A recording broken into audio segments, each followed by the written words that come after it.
So here we are at the end of the Socrates unit, and whenever we come to this point in my classes, I like to change tone just briefly. It's not irrelevant, don't worry, it's still philosophical, but all of this emphasis on justice, rightfully so, justice is absolutely necessary and foundational, but Socrates is like Mr. Justice himself, like a one-man justice league, as I've said before.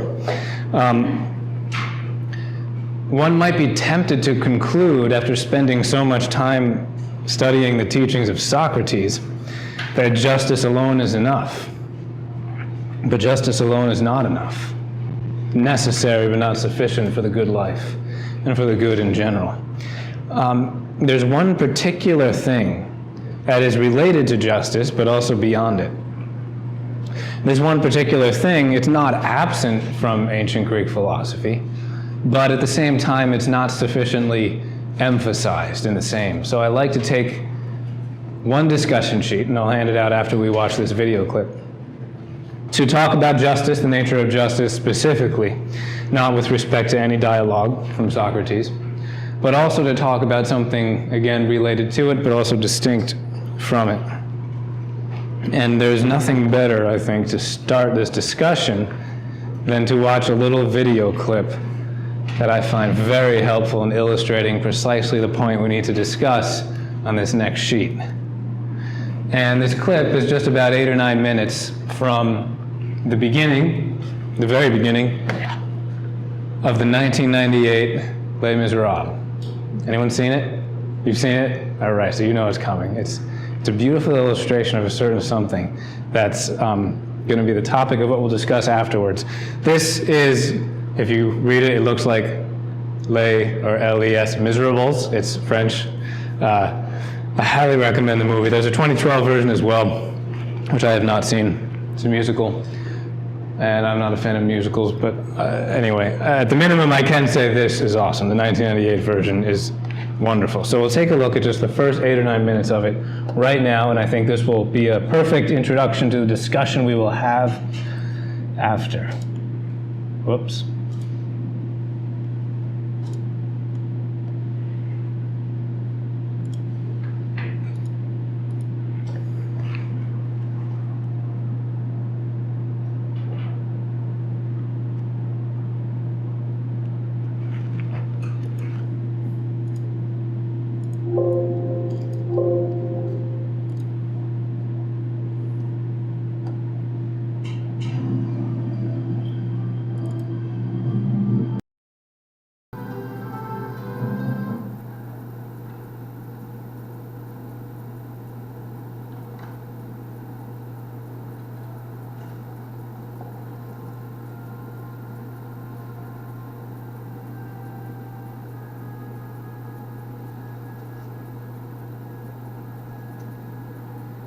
Try to skip past this minute or so of introductory credits. I'm just going to ruin it, so let's just leave it be.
go to an inn? What do you think? Knock on doors? Ask people? They asked everywhere. Leave me alone. You didn't ask there. Knock on that door.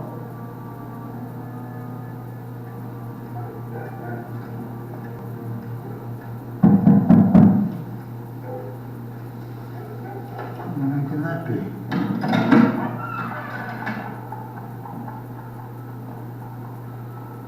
Do you have any food you can spare for me? Come in. Look, I'm a convict. My name is Jean Valjean. I've served 19 years hard labor. They let me out 4 days ago. I'm on parole. I have to go all the way to Dijon to report by Monday, or they'll send me back to prison. Here's my passport. I can't read, but I know what it says. He's very dangerous. Monsieur, you're welcome to eat with us as my guest. I'm a convict. You saw my passport. I know who you are. You're gonna let me inside your house.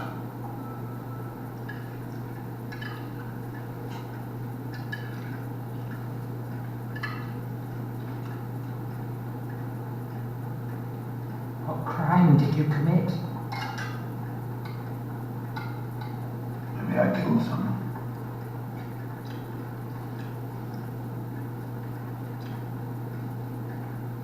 How do you know I'm not going to murder you? How do you know I'm not going to murder you? What's that? A joke? I suppose we'll have to trust each other. I didn't kill anyone.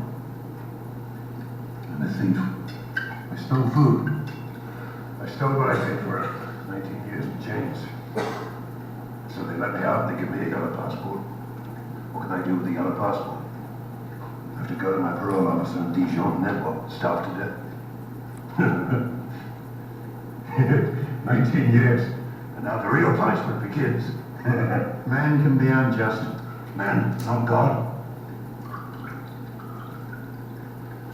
All right, whoever you are, thank you. A meal and a bed to sleep in. A real bed. And in the morning, I'll be a new man.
Is anybody there?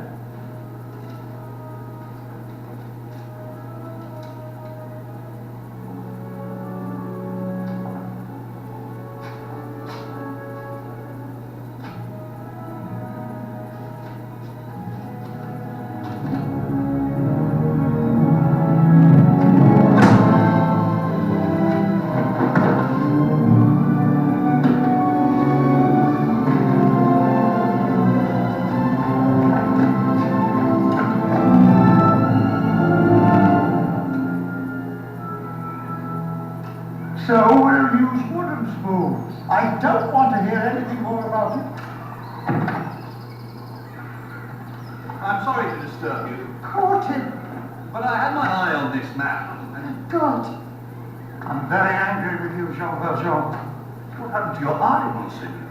Didn't he tell you he was our guest last night? Oh, yes. After we searched his knapsack, and found all this silver. He claimed that you gave it to him. Yes? Of course I gave him the silverware. But why didn't you take the candlesticks? That was very foolish. Madame Gillot, fetch the silver candlesticks. They're worth at least 2,000 francs. Why did you leave them? Hurry. Monsieur Valjean has to get going. He's lost a lot of time. Did you forget to take them? Are you saying he told us the truth? Of course. Thank you for bringing him back. I'm very relieved. Release him! You're really letting me go? Didn't you understand the mission? Madame Gillot, offer these men some wine. They must be thirsty. Thank you.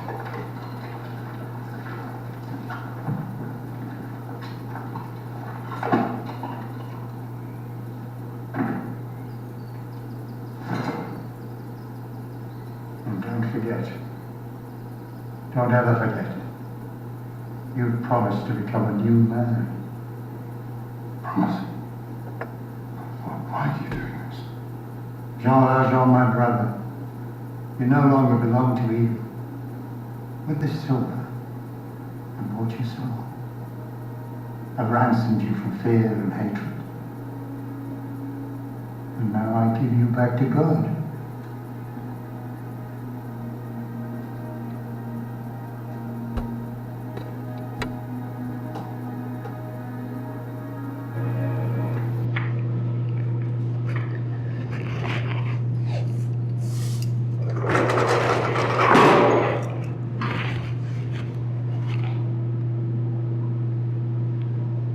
And for anyone who has seen or read that, the rest of the story, well, Jean Valjean's whole life radically turns around. He becomes the very image of the good life, spreading that goodness to everyone around him.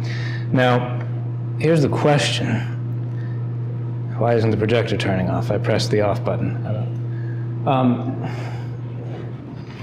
What that Monsignor did was that simple justice. Thanks. It wasn't justice. But was it an injustice? What the Monsignor did? The bishop, whoever that was. Any thoughts? Was it did the bishop violate justice? Oh, I gave an extra one to that, this row. Sorry. Oh. But I got plenty here. So, here's the thing.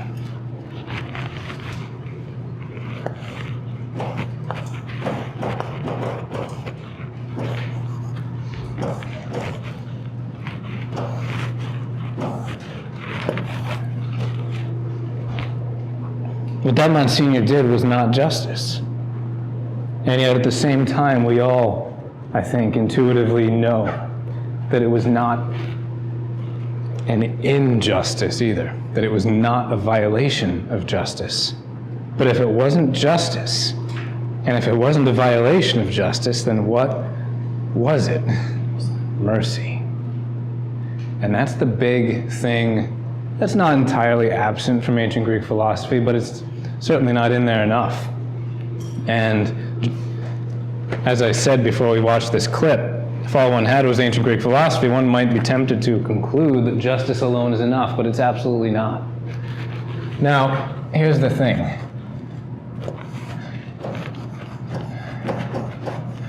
When we consider just about any virtue, as Aristotle said, we can consider its defect and its excess.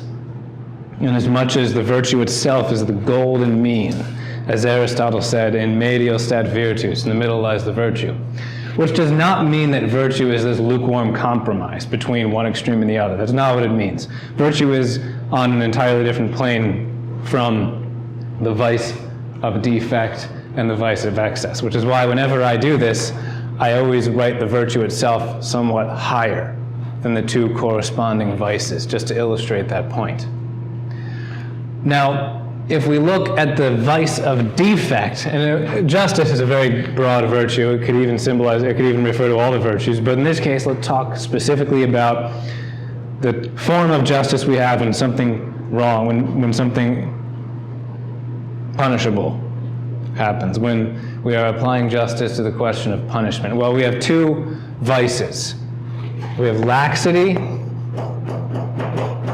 and we have severity. Severity would be an excess of justice.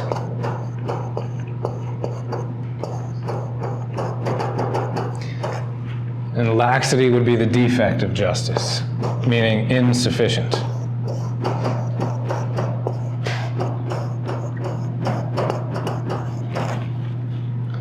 Now, the key thing to remember here is that both the defect and the excess of any virtue are violations of that virtue. They are contradictions of that virtue, perversions of that virtue, if you will. And I've asked this question now, because I love showing this clip. I do it in just about all of my intro phil courses. So I've shown this clip to hundreds and hundreds of students now over the course of a number of years, and I've asked all of them this question: did the bishop violate justice by succumbing to laxity? And everybody's responded the same way so far: no.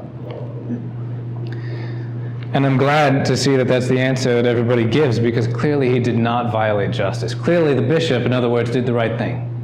It was heroic, certainly. It was heroic enough for him to let him in the house. It was heroic enough for him to, let him sleep there and all that other stuff. But then to go so far as to forgive such a severe offense as was committed against him, and then to give him more stuff. Like, there is no way you could say that that was simple justice. Simple justice in that case would have been what? Give me back my stuff, and you're going where? Back to jail for the rest of your life. Because the whole point of this story, I think it's like 1700s France, just around the Revolution, and an extremely severe time. If he turned him back in and said, yeah, I stole it, that he would have been in jail for the rest of his life. So simple justice would have been that. So clearly, there's really no arguing that was simple justice, which is, as we've defined before, but this is a good time to have it down, rendering what is due. And by the way, I don't have this on your discussion sheet, but it'll be helpful for the sake of the final if you kind of have this diagram of the virtues laid out somewhere in your notes. You'll be okay if you just have the definition of each also, but this little diagram would help.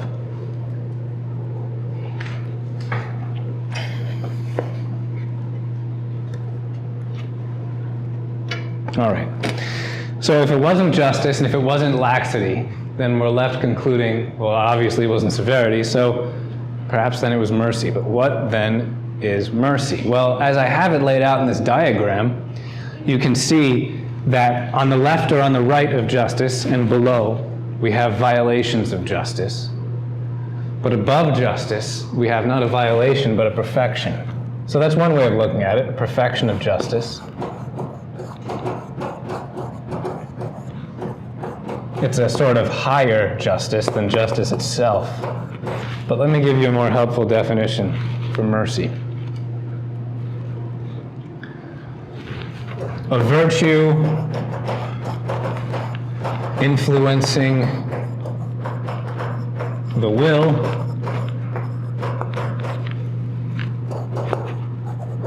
to have compassion for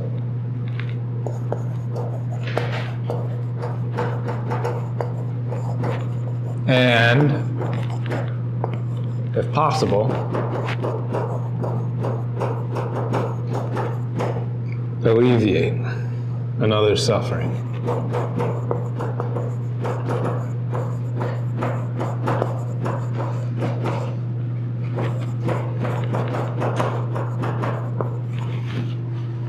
There are many individual acts of mercy. What we saw there was one of them. So the distinction between mercy and justice. Well, justice is absolutely necessary. Justice is the foundation of mercy. If mercy is not built on a foundation of justice, it just becomes what? Laxity. But if it is built on a foundation of justice, it can rise above it. Simple justice, for example, would be feeding your children. You have an absolute duty to do that. Mercy, an act of mercy, would be volunteering at a soup kitchen, perhaps. So we can see the distinction. They're both virtues. But in this case, obviously, what we saw was an act of mercy, certainly one that was called for. But we can't judge, so there's our intuition. I think our intuition just about universally approves of what the Monsignor did there, rightfully so. But of course, as philosophers, our job is to reverse engineer that intuition and try and discover what principles it's operating under. In other words, how do we know, how do we reasonably conclude that what the Monsignor did there was not a violation of justice, was not laxity? Well, we have to look at some of the circumstances that would lead to laxity. And that's another question in your discussion sheet. Although real quick here, I have a note. I'm glad I had it here to remind me. This word compassion is an important one to look at the etymology of, because it tells us also about the nature of mercy. Compassion. With, suffering with. Com is with, passion, suffering. So, to truly have compassion is what? It is to be willing to suffer with another.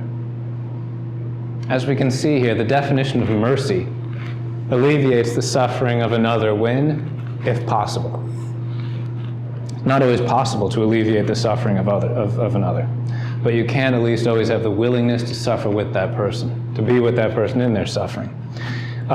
True compassion is of that sort, at least. And that's necessary in turn for mercy. Okay, so that's one major key here. When we have the right motivation, when your heart's in the right place, in other words, odds are you are acting virtuously and not contrary to virtue. So that's the real key. Yes, we need to look at other circumstances or factors, as your discussion sheet says, but the surest way to know if one is acting virtuously or viciously, in other words, in accordance with vice, is to look at your motivation, to look at your inspiration for doing what you're doing. Well, if it's a willingness, if it's an act of charity and a willingness to suffer with another, it's probably an act of mercy. But when might we have something that amounts to laxity? Well, there's all sorts of circumstances or factors that might indicate that what happened was not an act of mercy, but it was one of laxity. And you can see how laxity can parade as mercy, right?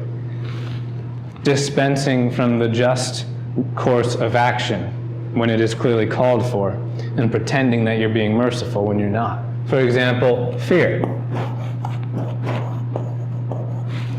Fear often motivates behavior in accordance with laxity, even if one pretends it's mercy.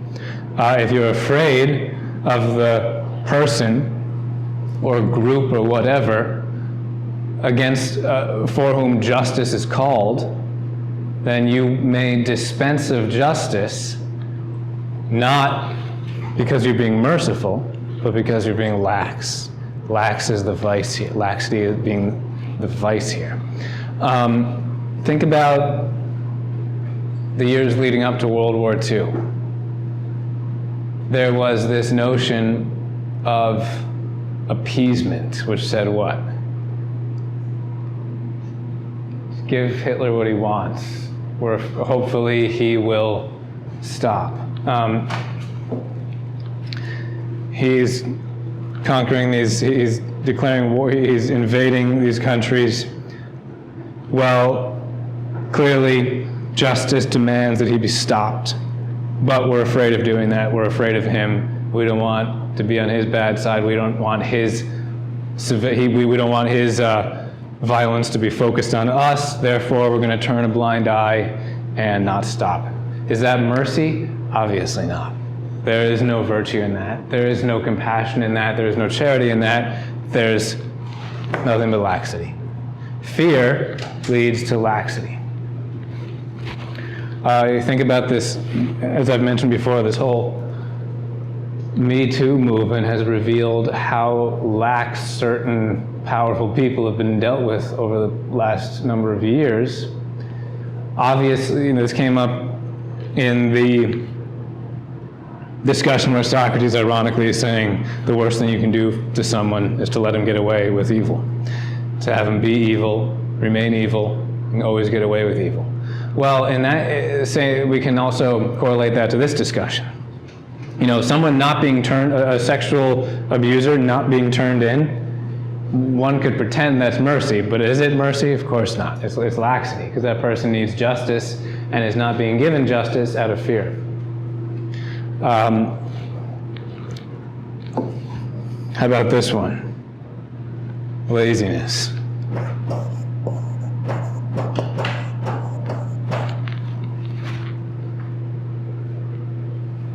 My 3-year-old is beating up my 5-year-old and I don't feel like getting off the couch because I'm tired. Is that mercy? No.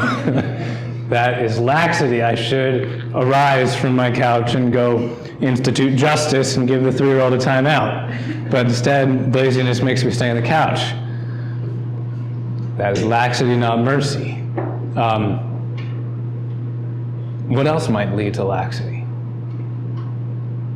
When are situations that demand justice instead dealt with in a lax manner? When who is neglected in the whole analysis? Like if one of you guys just turns to the student next to him and just punches him in the face as hard as he can, and I just stand here and say, oh, it's all right. It's fine, no big deal. What's the problem there? I'm not what? I'm not the victim. Yeah, I'm not the offended party. So what often leads to laxity? Well, neglect of victims. Somehow considering the victims irrelevant when the victims are never irrelevant. Neglect of victims. The victims have a right to be heard. Now, once we lay out all of these factors, there's maybe a couple more we can put down, we'll realize that there are absolutely no circumstances that would lead the situation at hand here that we just watched to amount to laxity. The Monsignor had nothing to be afraid of. If he just said, yep, he stole him, that guy, Jean Valjean, would be back in jail for the rest of his life and he'd never have anything to fear from him again. Certainly no neglect of victims. He was the victim. He was the offended party, so he is the one with the right to dispense mercy. And that's the key thing to remember here. The victim is the one with the right to dispense mercy. Now, you have to just be honest looking at the situation. You have to follow your intuition, yes, but hopefully you can also follow reason. Hopefully you can use both. And that's why I want to have this discussion, because we're all oftentimes the offended party. We've all been the offended party many times, and we will be many times in the future. And you can't usually sit there and philosophize for 3 hours when you're deciding whether or not to be merciful, but it still helps to have the principles down. And I think really the moral of the story is whenever possible, favor mercy. Don't be lax. That's why we're laying out the criteria now, so we can make sure we avoid laxity. But whenever possible, favor mercy. One act of mercy can change someone's whole life, as indeed it did in this case. And sure, this is a work of fiction, so it doesn't absolutely prove anything, but it's a good work of fiction. It's a wise one. And we see this playing out in real life regularly. So what else? Well, with the neglect of victims, by the way, one thing I have down here in my notes is that laxity tends to be the course of action when the victim is more difficult to identify because the victim is the common good in general. When the common good in general is harmed, it's less likely that the perpetrator will be brought to justice. It's more likely that he'll be dealt with laxity because it's harder to give the victim a voice. You think of some company that dumped like millions of gallons of toxic chemicals in some river, maybe. You might be able to find some people who got cancer from that, but it's going to be hard to pinpoint them, and it's going to be very hard to piece things together years and years later. So odds are the perpetrators are not going to be brought to justice. One thinks of the financial collapse of 2008. Did we talk about this a couple weeks ago? We didn't. The victim there were millions upon millions upon millions of people throughout the world. especially America, certainly, but throughout the world. And the damage was enormous. I mean, and it wasn't just some mistake. Like, the causes of that collapse, there were many, but some of the big causes of that collapse were people on Wall Street selling things that they knew had no value, which is fraud. It's a crime. It's an injustice. How many people are in jail because of that? 0. No one went to jail for that, despite the incomprehensible havoc they deliberately wreaked upon society. Because again, the victim is kind of this general thing. So we need to take this destruction of the common good very seriously, because it doesn't get a voice as readily as a specific identifiable victim. That certainly wasn't the case here. There was no general harm against the common good. The harm was specifically against that one victim who did indeed have the right to dispense mercy. How about respect of persons, meaning partiality? In general, ulterior motives. Ulterior motives can be the reason for all sorts of vices, but in the case of laxity, well, who do you think is more likely to be dealt with laxity? Some random poor person off the street, or a rich celebrity? A rich celebrity. Why?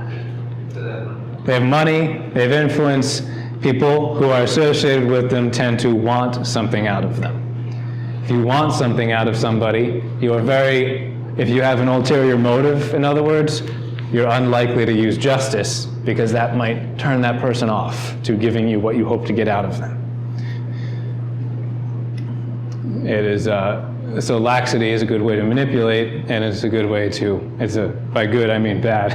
It's not a good thing, but it is an efficient way to manipulate people. So there's another circumstance that might lead to laxity. But of course, in this case, again, in analyzing the clip we just watched, there was nothing for this Monsignor to gain out of Jean Valjean. He had he only had something to lose, all the silverware and candlesticks. So it's a completely clear case of mercy, not laxity. But if all you had was Socrates, you might start wondering if it was an injustice. It absolutely was not. That was clearly the right thing that he did there. How about the other side, though? This is the bigger problem. Severity.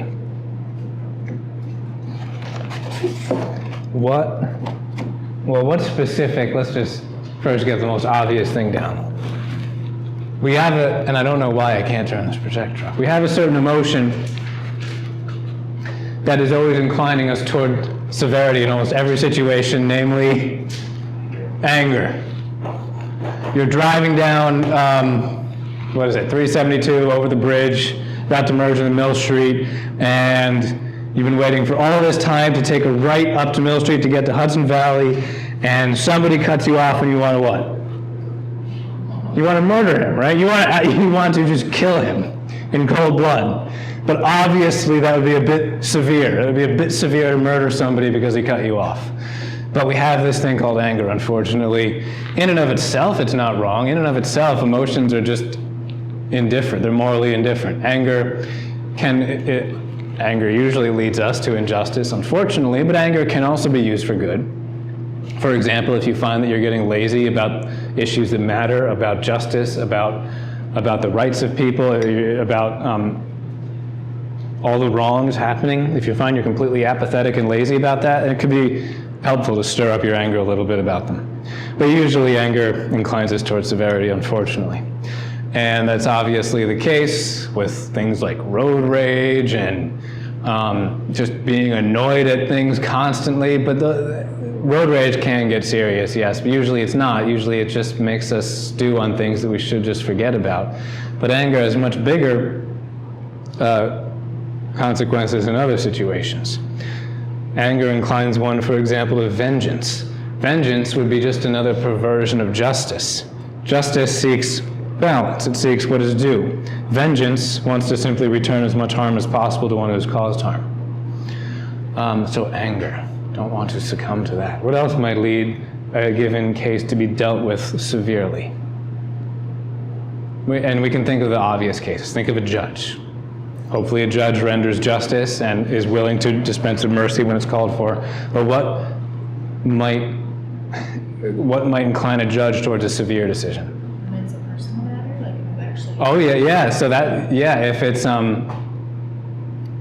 and they should recuse themselves from that, but they might not. So if they have something personally involved in the case, they might not be objective, they might be partial. Partiality certainly can lead to either laxity or severity. What else might lead to severity? There's maybe some particular crime that's very ugly and the judge really hates it and really wants to get his society rid of it, and he finally has someone before him who is guilty of it, so he's going to set an example. Setting an example is always wrong when you're using a person to set an example. Why?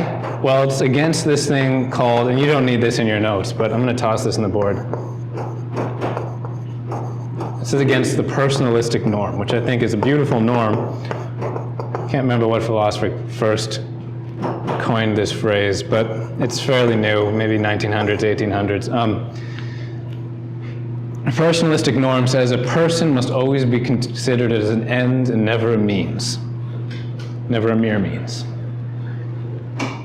When you're setting an example, when you are setting an example, saying, this is my opportunity to finally end this crime, to make people so afraid of committing it by seeing what has been done to this one person, you're using that person as a means. It doesn't matter if your goal is good, ending a certain crime. The fundamental premise of all moral philosophy is that evil may never be done, that good may come from it. In other words, the fundamental premise of all good traditional moral philosophy is the very opposite of what one sometimes hears, that the ends justify the means. The ends do not justify the means. Setting an example is never okay. It's using a human being. And whenever you say, I've been used, does that ever positive? Does that ever mean something good? Of course not. We all know that when we say that, it's a recognition that something wrong has just happened. A human being has been used, which is never okay. Sure, we benefit off each other all the time. There's nothing wrong with benefiting off of other people. But when a person is used, they're being directed towards some sort of an end outside of themselves in contradiction to their inherent dignity. More on that in the Aristotle eunuch, but certainly that leads to severity. We see it all the time. Wanting to set an example, using a person far over punishing a given crime, perhaps. What happened to Socrates? He was dealt with severely. What motivated that? A number of things, but we talked about one specifically. He was scapegoated.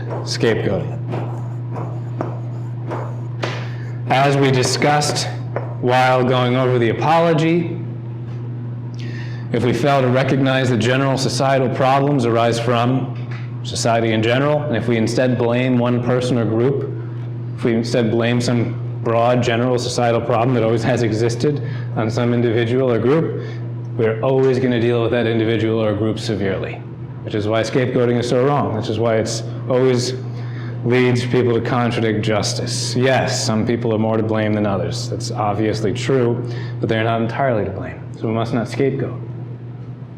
Similar to scapegoating, what other motivation has caused many people to be dealt with severely?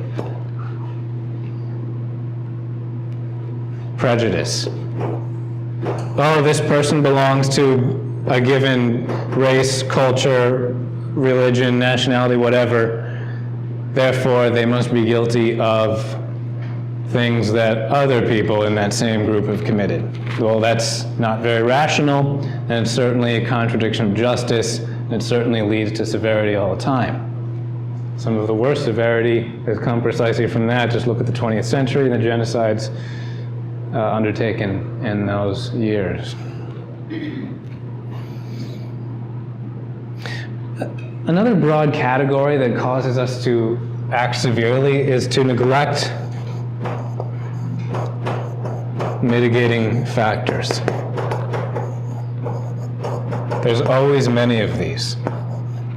Well, I shouldn't say always. There's often many of these. What is a mitigating factor? Mitigated culpability, specifically. If culpability refers to how guilty you are for what you did. So, if the quintessential example is someone's drunk driving and kills somebody, getting into an accident. Is that person, if that person was charged with first-degree murder, what would be the problem with that? Yeah, the intention wasn't to murder, it was incredibly wrong. But where did the guilt lie? In the decision to what? Yeah, get behind the wheel, first of all, to get drunk in the first place, then to get behind the wheel drunk. Obviously, that was very wrong, but it's manslaughter, not murder, because they did not intend to kill someone. So if you only looked at the physical description of the act, it would look like murder. It would look like you just killed somebody, well, you did. But if you neglect to consider the mitigating factors, someone who does the stupid thing of driving drunk and kills somebody shouldn't go to jail for the rest of his life. He should be punished, yes, but he shouldn't go to jail for the rest of his life, because that would clearly be severe. There's plenty of other mitigating factors. For example, there are two, let's say it really was murder. You just murdered somebody, but, well, I shouldn't say you. Somebody just murdered somebody else. Even if it really was a genuine murder, even still, there are at least two fundamental types that must be considered, and one is far worse than the other. What's that? Yeah, in other words, there's another word for it, but yeah, premeditated versus a crime of passion. Why bother with you might say, why bother with all these distinctions in moral philosophy with premeditated and crimes of passion? Well, we all know, again, we're reverse engineering our intuition. We all know that if some guy is in a bar and why is this example coming on? Now it's turning on. Hold on, let me try this again. This is more distracting because it's brighter.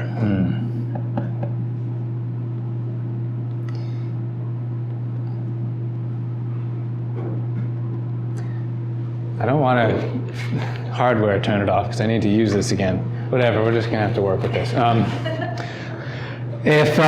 let me log in because then it'll at least be a little darker background. I was talking about bars. What was I talking about? Oh yeah, so if you're in a bar, don't ever do this, but and you kill somebody because he just said some horrible thing that he said just the worst thing you could imagine, and you got so unbelievably angry in the heat of the moment that you just kill him. That's horrible what you did. But is it as horrible as stockpiling weapons for months and months, planning out a specific plan of action, laying out every detail, and then going into some place and shooting a bunch of people in accordance with those plans? No. Because even if both cases only succeed in killing, say, one person, so in other words, even if the physical description of the act was the same, there were many other mitigating factors in the bar situation. That it was a crime of passion, not a premeditated crime. But still, I think we all intuitively feel that it's worse. A premeditated crime is worse. But why? Well, it harkens back to a general philosophical axiom, and I always botch it when I try to phrase it from memory, but let me try. The more noble the faculty, the more terrible its degradation. The greater the thing, the worse its perversion. So think about that in purely physical terms. Like, the more powerful a technology, the more dangerous its potential as well. Think about nuclear technology. It can provide tons of inexpensive, clean energy, or it can wipe out a city. But that's just an analogy. Philosophically, when we say that, we refer to human potential. For example, I shouldn't say for example, in this case, we have two human dispositions, right? Two human faculties. One, reason, one, emotion. Since reason is an even greater faculty than emotion, emotion is a wonderful thing, but reason is greater still. The perversion of reason is worse than the perversion of emotion. So when anger wells up, it perverts your emotion towards evil ends. But when one commits a premeditated crime, his reason has been twisted towards evil. And that is even worse than his emotion being twisted towards evil. Why? Because reason is an even greater thing. And when we pervert it in accordance with such horrible ends, we've done an even worse thing than when our emotions become perverse in accord with horrible ends. Otherwise, why would a crime of passion not be the same? Well, it would be. And sure, they're both dangerous, but still, we do punish premeditated crimes more, and I think we always will, we always have, and I think it's right that we do, because they are worse. There's plenty of other mitigating factors. Certainly, someone could not be culpable at all for what he does if he's what? This is probably overused, but it's sometimes valid, I'm sure. A plea of insanity. If someone's legitimately insane, then they had no moral culpability for what they did because they had no ability to do otherwise. And again, I don't know how often that's genuinely so, but I'm sure it's sometimes. Society still needs to be protected against such people, yes, but they don't need to be punished in the traditional sense of the word. There is no, if we think back to Gorgias, there's no injustice to heal by justice. We just need to protect society from that. So the plea of insanity says that there was no could because there was no, there was no should because there was no could. Should always implies could. You cannot say that somebody should have done something that they could not have done. The should always implies the could. So if there isn't a could, there isn't a should either. Another mitigating factor. There's plenty of other mitigating factors, but let's not go through all of them right now. I have down here one other thing that I'm not going to write on the board, but it's maybe the most important one. And it's failing to apply equally strict criteria to oneself. In other words, hypocrisy. How ready we are to deal severely with others without even considering what state we ourselves would be in if we applied the same criteria to ourselves. Hypocrisy leads to severity. So laxity and severity, both violations of justice, one a defect, one an excess, both injustices. Severity, I wager, is a bigger problem than laxity, but they're both big problems. However, the key takeaway from this discussion is to not confuse laxity and mercy. That mercy exists, it is a perfection of justice. We should always favor it whenever possible, but we might not realize that if all we have is Socrates' expositions on the beauty of justice, which are correct and necessary, but not sufficient and complete. So the last question on there on this sheet, what is one of the most ancient known formulations of justice and law? Well, let's see, anybody want to take a stab at that one? Eye for an eye. Where does that come from? Hammurabi. That's in a number of places, but I think the oldest is probably the Code of Hammurabi. Let me do some erasing. And that's obviously an example of simple justice. Eye, eye, with perfect balance.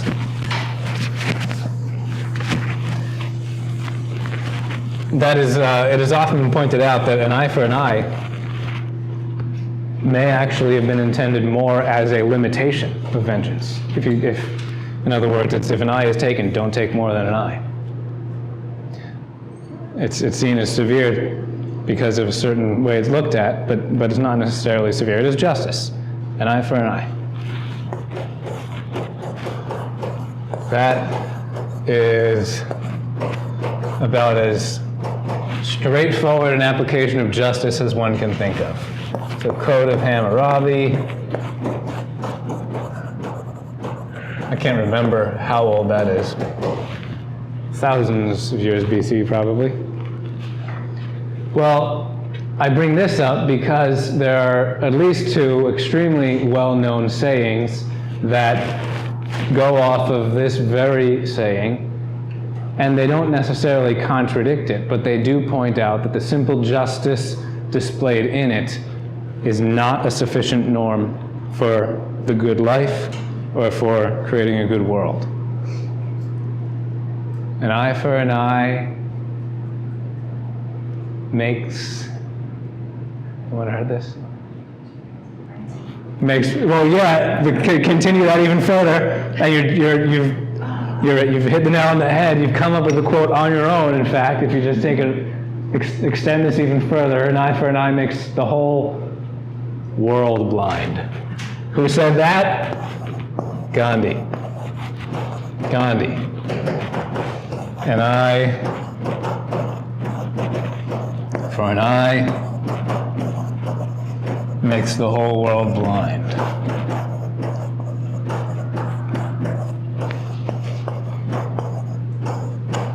And how true that is. Because Gandhi is simply pointing out there, none of us can really handle justice.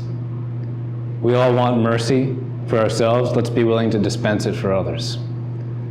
Because it's true that an eye for an eye would make the whole world blind. So often, those who are paying severe justice are just the unlucky ones, and those who are not paying any justice are just the lucky ones. Oftentimes, the difference between someone in jail and someone not in jail is luck.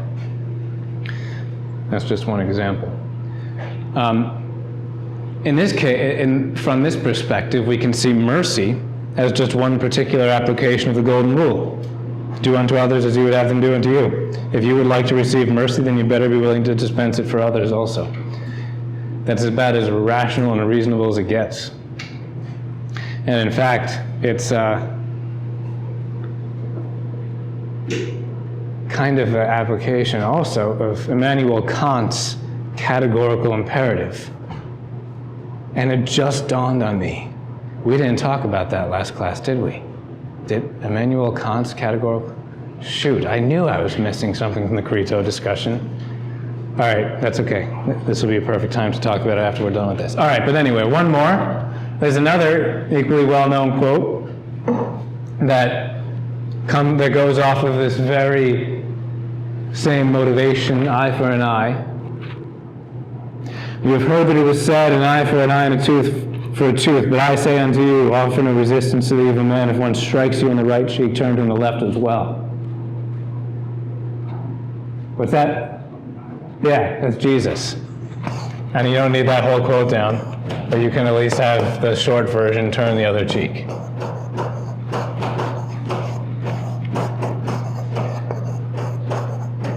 Most people have at least heard turn the other cheek before. Both of those teachings are motivations to the virtue of mercy, above and beyond the virtue of simple justice.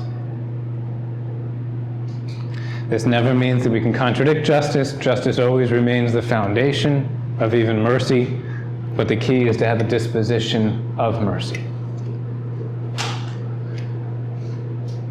So, speaking of mercy, I am glad, I don't know how I forgot to go over this during the Credo discussion, but does anyone have their Credo discussion sheet available? Whoever has it available, take it out now, because I'll give you what I just realized I didn't give you last class for it. And if you don't mind, I'll just peek around and see if I'm so second line and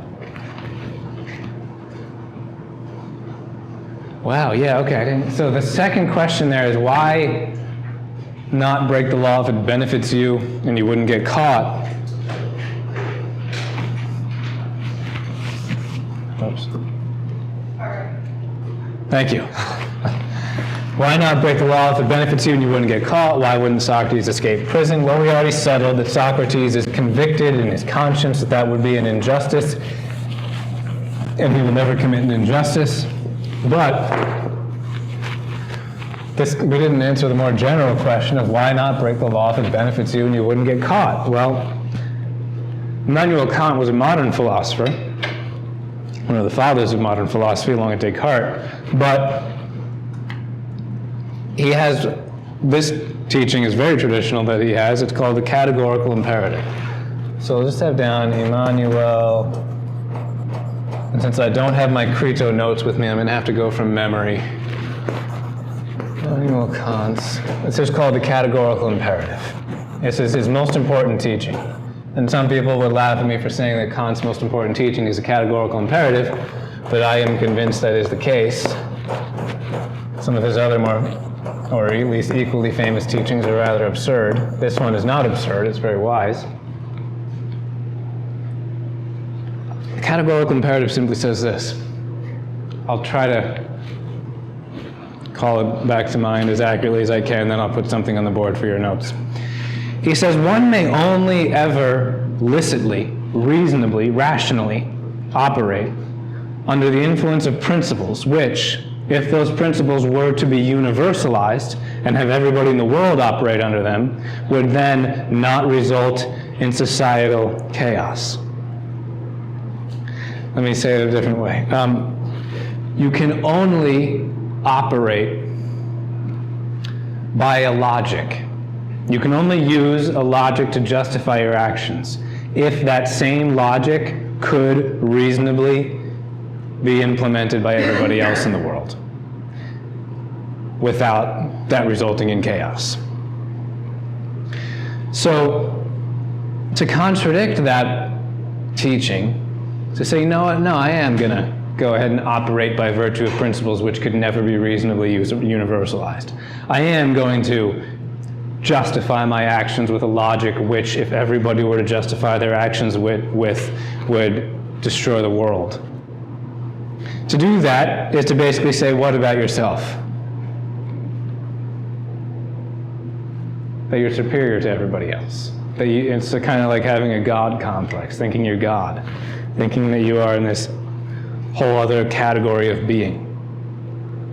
Which is actually exactly what Nietzsche says you should do. You should rise above good and evil, right and wrong, and smash it all to pieces with the radical autonomy of your will. And Hitler did a good job with that. But Kant is right, and it's incredibly reasonable.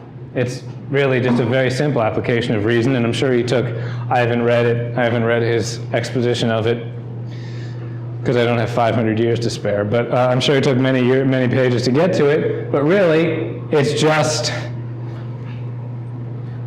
a philosophical exposition of what traditional teaching that we just went over several minutes ago, the golden rule. It's good philosophy usually reaches the same conclusions as traditional thought does, just does so by a different method.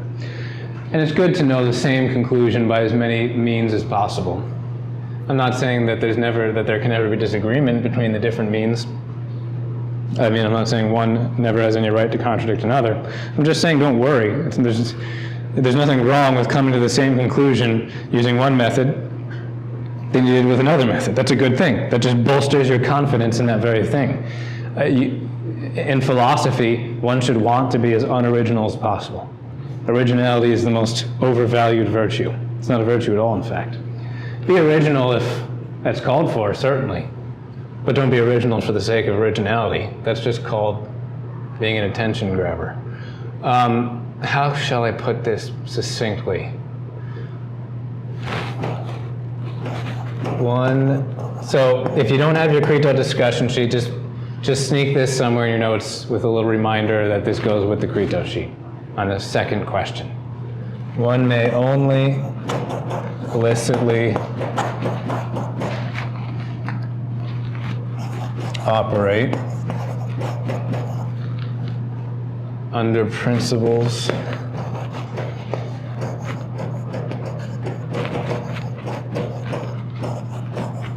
which could be universalized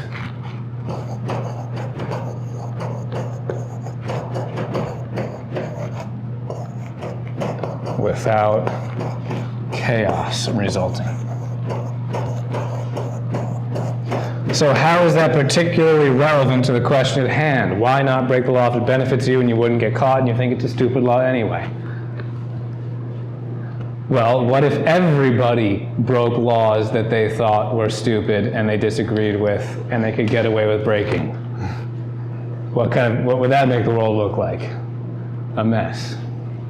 So we all disagree with huge amounts of laws, I'm sure.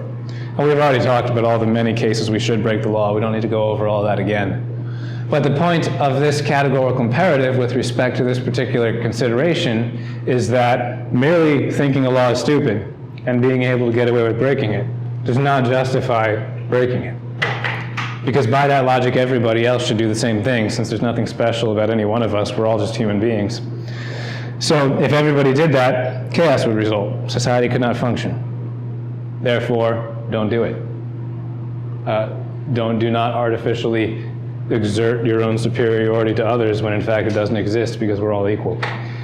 So, very applicable. Thank you, Immanuel Kant, for that.